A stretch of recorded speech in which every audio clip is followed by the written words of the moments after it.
If President Ranil Wickremesinghe wants to reach out to the Tamils in northern Sri Lanka, arresting those demonstrating against his visit is probably not going to help. University students and political activists in Jaffna spoke out against the president's visit on Saturday. But they face the same treatment as anti-government protesters in the south.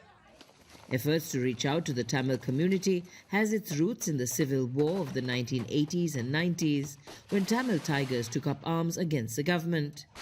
The community said it suffered unfair and unjust treatment by the Sinhalese majority. The tigers were crushed in 2009, which led to accusations of gross human rights violations by the military. Wickremesinghe, who is dealing with a major economic crisis, is under pressure from the international community to address those wrongs.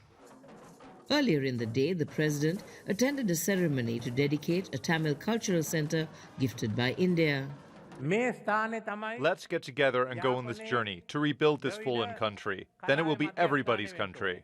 Ahead of his visit, the president ordered the return of 42 hectares of private land taken over during the war, some of it still occupied by the police, military and government institutions. Rajasekaram Tondaman's land was part of that return.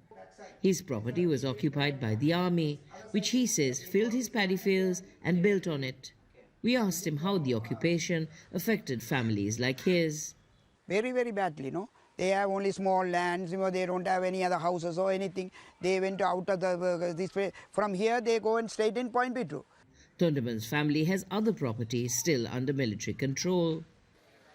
President Ranil Wickremesinghe opened the cultural centre behind me and is promising to address the long-standing grievances of the Tamils, including implementing the 13th Amendment to the Constitution, which would give them greater autonomy.